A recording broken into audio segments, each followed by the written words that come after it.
Nagkakaroon tayo ng talakayan tungkol sa karapatan ng bata. Ano ang karapatan ng bata? Karapatan ng bata ang isilang sa mundo. Ha? Karapatan ng bata na magkaroon ng bahay, pagmamahal, Karapatan ng bata bigyan ng salina. bigyan ng sanina. O Althea, Karapatan bigyan ng bata pagkain. Karapatan bigyan ng bata Pangalan. Pangalan, yes. Karapatan ng bata bigyan ng pangalan. So, niyo si Marian, karapatan ng bata magkaroon ng bahay, tahanan. Okay. So, meron akong bahay dito. Okay, natingnan natin ang bahay. Pamilya. Maganda ba ang bahay? Yes! Sino ang nakatira sa bahay? Sino? Ang pamilya! Pamilya. Okay, ang pamilya. Sige, basahin. Everybody.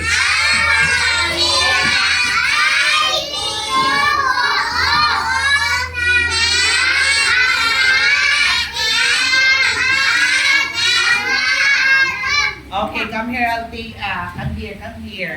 Sige, in front. Yeah. Sige, basahin. Pamilya.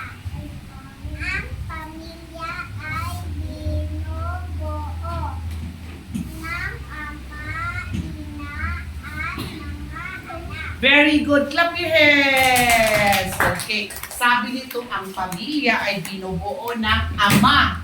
Hanapin natin si ama. Binubuo ng ama. Isa pa? Mama! Ina. Okay. Binubuo ng Ina. Okay. So, si ina. So, napao si ama at si ina. Okay. Naglaw. Naglablab pa silang duha. Okay. Sila pang duha. Dayon, Wala pa may anak. wa pa may anak, din niabot na dayon si Papa. isa may niabot. Si Ate. Si ate. Moabot na dayon si ate. Dayon isa pa. Si Julia. Si kuya. Dayon isa pa. Okay, moabot po dayon si Bunso. Sila ang mga miyembro sa pamilya. Okay, now, so kung halimbawa, kung dito si mama, si papa, ano ang tawag nila?